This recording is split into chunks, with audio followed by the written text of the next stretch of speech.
बेदी जी कानपुर से। श्री हरिवंश महाराज जी श्री देवरा बाबा जी महाराज जी से किसी ने एक बार पूछा कि आपकी आयु का कोई सही अंदाजा नहीं लगा पाता, तो उन्होंने कोई सही जवाब नहीं दिया था, लेकिन जब अवस्था पूछी गई तो उन्होंने कहा ईश्वर लीन अवस्था है। बहुत सुंदर बात, बहुत सुंदर महाराज बात। जी ईश्वर लीन अवस्था क्या होती है? आपके प्रवचन में भी कुछ ऐसा सुनने को मिला। कृष्णाकार वृत्ति, भगवदाकार वृत्ति, बहुत सुंदर वो थे। ईश्वरलीन महापुरुष थे, वो ठीक कह रहे थे। अवस्था क्या है? ईश्वरलीन। वो हर समय भगवान में स्थित रहते थे, वो हर समय भगवान के चिंतन परायण थे, अद्भुत महापुरुष थे। हमारा भारत ऐसे ब्रह्म ऋषियों से जगमगाता रहता है, थे, हैं और रहेंगे। हाँ, हमारी पहुंच से हो सकता है वो बाहर हो, हम उनको ना देख पा रहे हो, उनसे ना मिल पा रहे हो, या मिलकर भी पहचान ना पा रहे हो, लेकिन हमारा देश ऐसे ब्रह्म ऋषियों से युक्त था, है और रहेगा, जो ब्रह्मलीन, ईश्वरलीन, भगवत तन्मयता प्राप्त हैं, आज भी हैं, पक्का विश्वास कर लीजिए। तो बाबा ईश्वरलीन महापुरुष थे, ये पूर्ण विश्वास है, और उनकी कृपा से अनुभव भी है कि देवरा बाबा ब्रह्मलीन महापुरुष थे, भगवत चिंतन परायण ईश्वरलीन महापुरुष थे। तो उनकी अवस्था ईश्वरलीन थी, वो सत्य कह रहे थे।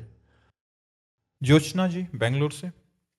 श्री हरिवंश महाराज जी जब आप अपने जीवन के उन दिनों का वर्णन करते हैं जहां आपने असहनीय कष्ट सहे, कई दिनों तक अन्न नहीं मिला, केवल गंगा जल पीकर भी जीवन व्यतीत किया, तो सुनकर मन भर आता है महाराज जी। हमें तो अपने छोटे से छोटे दुख में भी मन डगमगाने लगता है। फिर आप इतनी कम आयु में भगवान के प्रति अपनी आस्था, धैर्य और दृढ़ता को कैसे अड़िग रख पाए? ये हमारा इस जन्म का नहीं था, ये हमारे पूर्व जन्म का था। पूर्व जन्म में साधना अधूरी रह गई थी, तो ब्रह्म ऋषियों के कुल में जन्म हुआ। पिताश्री पूर्ण ब्रह्म ऋषि अपने गुरुदेव की आराधना के द्वारा एक किसान होते हुए भी गीता जी और रामचरितमानस इनका पाठ करके, गुरुदेव की चरण पादुका का चरणामृत लेकर के तब ही अन्न जल खाते थे, ऐसे नहीं। और संत महात्मा आते रहते, और रोज शाम के श्रीमद् भागवत की कथा होती, तो एक भागवतिक वातावरण, जैसा भगवान ने योग भ्रष्ट पुरुष के लिए लिखा है, वैसा ही करुणा करके हमें संयोग मिला कि बचपन से हमें भागवतिक माता पिता, भागवतिक वातावरण और पूर्व जन्म का एक धरोहर। जब मैं कक्षा 8 में था और स्कूल से पढ़ के आता, तो आते ही सबसे पहला कार्य माँ करती, झोला उतार के टांगती, जो बैग होती, तो उसे देख के लगता ये पधारेगी, ये मरेगी, फिर मैं कैसे रहूँगा। पता नहीं क्यों ऐसा प्रश्न आता। जो कोई हमें प्यार करता लगा ये भी मृत शरीर वाला है, मरेगा, इससे क्या प्यार करना, ये भी जाएगा। ऐसी उदासीनता बढ़ी कि 9th साइंस साइट पास करके हाई स्कूल में फार्म भी नहीं भरा और भाग पड़े घर से। वो पूर्व जन्म का भजन जो था वो टिकने नहीं दिया, जैसा भगवान ने योग भ्रष्ट पुरुष के लिए लिखा है, वो भगाया। और भागते भागते आज पायो परम विश्राम, सीधाम वृंदावन में प्यारी जू के चरणों में विश्राम प्राप्त है। और बड़े कृपालु भगवान है। हम लोग तो ऐसे किसी भी खिलौने में राजी हो जाते हैं, खेलने लगते हैं, लेकिन हमारे भगवान रूपी माँ ऐसे कृपालु हैं, खिलौना छीन लेते हैं, चल मेरी गोद में आ, खिलौनों में मत खेल, खिलौनों में मत खेल। तो भगवान ने आज तक कभी किसी खिलौने से खेलने नहीं दिया, सदैव अपनी तरफ घसीटते रहे, और उनकी कृपा घसीटती ही रहेगी। दुख सुख का कोई मान नहीं है। शरीर कष्ट में हो, वातावरण प्रतिकूल हो और मन परमानंद में मगन हो, क्या फर्क पड़ता है। हमारा मन श्री जी ने चुरा लिया है, लालजू ने ले लिया है। इसलिए व्यवहारिक शब्दों में कभी आने पर तो हम व्यथा उत्पन्न कर सकते हैं, लेकिन आध्यात्मिक बात कहते हैं कि हमें जो सुख है वो ब्रह्मा जी को भी सुख नहीं है। हमें जो आंतरिक सुख है वो ब्रह्मा जी को भी सुख नहीं, क्योंकि ब्रह्मा जी को भी सृष्टि की चिंता है, हमें उसकी भी चिंता नहीं है। शरणागत प्रतिपाल भगवान सबका भरण पोषण कर रहे हैं। हाँ, जहां भगवान की सब संपत्ति रघुपति की आई, सब संपत्ति प्रभु की है, पर उसे जब यह समझ में आता है कि मेरी, तो भगवान वहां कैंची चला देते हैं, काट देते, नहीं तेरा कुछ नहीं, सब कुछ मेरा। कैसे भूल गया कि तू केवल मेरे से प्यार करता है, मेरी माया से नहीं, मेरे वैभव से नहीं, मेरी प्रतिष्ठा से नहीं। तो भगवान अपने शरणागतों को इसीलिए सदैव प्रतिकूलता देते रहते हैं, जिससे वो कहीं संसार में फंसे ना और एकमात्र भगवान से प्यार हो। भगवान का आशिक सिर्फ भगवान का आशिक होना चाहिए। रुपया, पैसा, मान, प्रतिष्ठा, सुख, अनुकूलता, ये कोई प्यार करने वाले लोग हैं? ये सब स्वार्थी लोग हैं। प्यार करने वाला कभी ये अनुकूलता नहीं देखता, कभी ये नहीं देखता, सुख नहीं देखता। प्यार के मार्ग में चाहे सूल पड़ा हो, वो भागता हुआ चला जाता है। आशिकी कोई इतनी सस्ती है? और फिर हरि से आशिकी, जहर का प्याला पिलाया जा रहा है। संपूर्ण समर्पण मीरा जी का, नाच नाच कर कहती मेरे तो गिरधर गोपाल दूसरों न कोई। अरे अमृत का प्याला पिलाना चाहिए महाराज, आप विष का प्याला पिला रहे हो। प्रहलाद जी 5 वर्ष के बालक, भगवान में इतना समर्पण, अस्त्रों का प्रहार कराया जा रहा है, आंख से जलाया जा रहा है, क्या क्या कृत्य नहीं करवाया जा रहा है? क्यों? भगवान अपने समर्पण किए हुए भक्त की महिमा को प्रकाशित करते हैं कि चाहे जितनी प्रतिकूलता हो, मेरा भक्त प्रसन्न रहता है। प्रहलाद जी कभी कोई शिकायत भगवान से नहीं की, मीरा जी ने कभी कोई शिकायत नहीं की। ऐसे हमें जो बाहरी आप दृश्य देख रहे हैं वो बिल्कुल विपरीत है, आंतरिक जो बात देख रहे हैं वो बिल्कुल अलग है। इसलिए हम कभी दुखी नहीं हुए, कभी परास्त नहीं हुए, कभी निराश नहीं हुए। हर समय हमारे अंदर एक नवीन आनंद और उत्साह बना रहता है। हाँ, कभी अगर हमें सोच या तनिक भी चिंता होती है तो शरणागत जनों की, जो हमारे श्री जी के शरणागत संत जन हैं, बच्चे जन हैं, इनके विषय में कभी चिंता होती है। ठाकुर जी से प्रार्थना करते हैं कि आपने इनका घर बार छुड़ाया है तो ये माया में न फंस जाए, आप कृपा करो। अपनी रूप माधुरी, अपने नाम की ऐसी इनको वृत्ति दो कि चित्त आपके चरणों में लगा रहे और इनका भरण पोषण, आप विश्वंभर हैं, विश्व का करने वाले हैं, इनका भरण पोषण हो, ये भटके ना कभी और आपके चरणों की आराधना करें। अगर चिंता होती है तो सिर्फ एक बात की होती है, इन शरणागतों की अपनी तो कोई परवाह नहीं है, न जीवन में थी, न है, न रहेगी। महाराज जी ये स्थिति बचपन में से ही थी? जैसे आपको तो कष्ट, जैसे भोजन ना मिलना, तो 20 वर्ष की आयु में भी ये स्थिति थी, तो महाराज जी उस समय क्या आपकी मानसिक स्थिति रहती थी? अरे निरंतर मंत्राकार वृत्ति चलती थी, वहां कुछ सोच ही नहीं था। कब मिले, कब मिले, बस एक यही था, कब मिले। वो अव्यक्त परमात्मा ऐसे है जैसे आकाश को पकड़ना।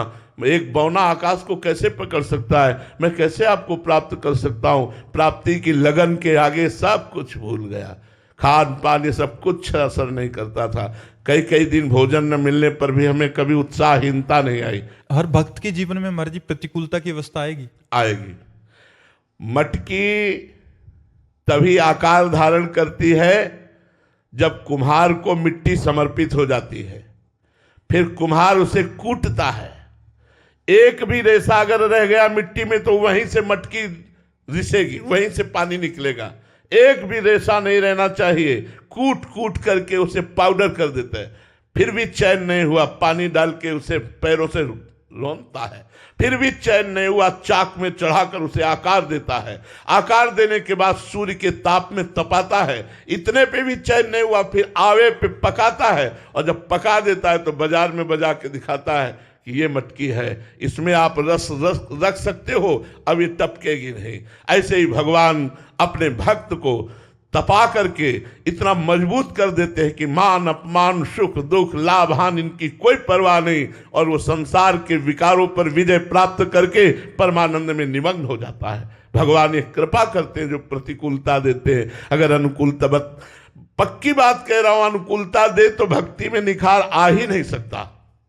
भक्ति में निखार ही तब आता है जब भगवान प्रतिकूलता देते हैं। इसलिए बड़े बड़े भक्तों के चरित्रों को पढ़ के देख लीजिए। हाँ, उनको प्रतिकूलता नहीं मिलती जो भक्त चरण शरण में होते हैं।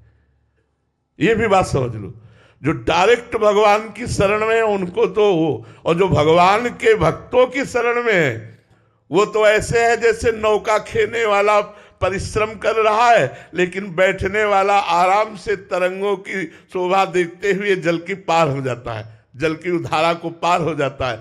ऐसे श्री आचार्य चरणों की शरण होना, गुरुदेव की शरण होना, उनके अनुसार केवल बताए हुए मार्ग पर चलना, हो सकता है जीवन में प्रतिकूलता का मुख न देखना पड़े और भगवान की प्राप्ति हो जाए। श्री हरिवंश प्रताप नाम नौका और निज खेवक, भवसागर सुख तरत निकट हरिवंश जो सेवक।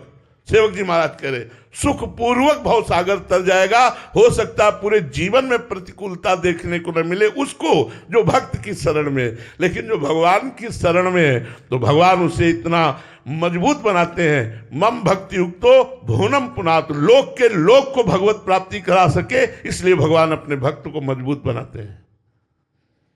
रावेंद्र सिंह जी फतेहपुर। राधे राधे महाराज जी। महाराज जी, भगवत कृपा तथा संत कृपा में क्या फर्क है? हाँ, फर्क है। जब भगवत कृपा होगी तो संतों का संग मिलेगा।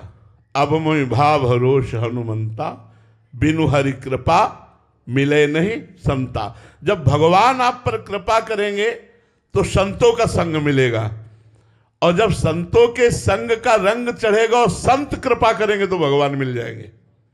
ये अंतर है। भगवान की कृपा से जब द्रवहि दीन दयालु राघो तो साधु संगति पाइए, संतों का संग मिलेगा, और जब संत कृपा करेंगे तो भगवंत मिल जाएंगे। संत कृपा और भगवंत कृपा में इतना अंतर है कि भगवान के हृदय में रहते हुए सकल चराचर जगत दीन दुखी कामी क्रोधी लोभी मोही है। सबके हृदय अछत विकारी, सकल जीव जग दीन दुखारी। लेकिन भगवान का दास यदि मिल जाए, मोरे मन प्रभु अस विश्वासा, राम त्यधिक राम कर दासा, वो समस्त विकारों को मिटाकर भगवान की प्राप्ति करा देगा। इसलिए भगवान से भी बढ़ करके भगवान के भक्तों की कृपा, क्योंकि भक्तों की कृपा से मायामल का नाश होकर भगवान की प्राप्ति होती है, और भगवान जब कृपा करते हैं तो साधु संग की प्राप्ति होती है। आकाश तिवारी जी। राधे राधे महाराज जी। महाराज जी, साधना का अंत अहंकार की नष्ट होना बताया गया है। यदि मैं मर गया तो मुक्ति का अनुभव किसे होगा महाराज जी? मैं ही अगर अंदर से निकल गया तो? भजन करो ना, भ्रम है। जासु कृपा सब भ्रम मिट जाई, गिरजा सोई कृपालु रघुराई। ये अविद्या, ये माया, ये भ्रम जिस समय हम साधना करते हैं ये नष्ट हो जाता है, तो जो मैं बचता है वही अनुभव। मैं का कभी नाश थोड़ी होता है। अंताकरण धर्म में जो देहाभिमान है, देहाभिमान निंदनीय है। अभिमान वो निंदनीय है जिसके आगे कुछ प्रकृति का लगता है। जैसे मैं धनवान, मैं कुलवान, मैं विद्वान, मैं के आगे जो कुछ लगता है वो अशुद्ध हो जाता है। उस अशुद्ध मैं का नाश हो जाता है, और शुद्ध ब्रह्म स्वरूप मैं जो बचता है उसी को अनुभव होता है। समझ पा रहे आप? मैं का सर्वथा नाश नहीं होता। मैं के आगे जो प्रकृति का संयोग होता है उसका नाश हो जाता है। इसका ज्ञान के द्वारा जहां नाश हुआ तो शुद्ध जो मैं बचा वो ब्रह्म स्वरूप, अहम ब्रह्मास्मि। जो अहम है वो ब्रह्मास्मि, अहम माने मैं, वो ब्रह्म स्वरूप है, उसी को अनुभव हो जाता है, मैं मुक्त हूं। समझ में आया? वंशिका गर्ग जी दिल्ली से। राधे राधे महाराज जी। महाराज जी, मेरे जीवन में बहुत से सपने हैं, महत्वाकांक्षाएं हैं, मैं बहुत कुछ करना चाहती हूँ, परंतु उन्हें पूरा करने के लिए आवश्यक जो एक साधना या निरंतरता होनी चाहिए वो नहीं हो पाती। महाराज जी, अपने जीवन में अनुशासन और एकाग्रता की स्थिति कैसे लाई जाए? नाम जप करो। हमारे पास ये अमोघ औषधि है, नाम जप। राधा राधा राधा, इसी से एकाग्र हो जाओगे, और इसी से तुम्हारे सपने क्या सपनों से बढ़कर के मिल जाएंगे, सपनों से बढ़कर मिल जाएंगे। हम आपको सच्ची कहते हैं, सच्ची कहते हैं। हृदय की बात अगर हमारी मान लोगे, यदि तुम धनी होना चाहते हो तो भगवान तुम्हें हृदय में इतना धनी कर देंगे कि बाहर के धन की आवश्यकता ही नहीं पड़ेगी यदि नाम जप करोगे। सच्ची बात कहता हूं, सच्ची बात कहता हूं। यदि आप शांति चाहते हो, सुख चाहते हो, धन चाहते हो, उन्नति चाहते हो, कामनाओं की पूर्ति चाहते हो, आप कितने भी बड़े पदाधिकारी हो, आपको कोई साष्टांग दंडवत नहीं करेगा। लेकिन भगवान के भजन करने वाले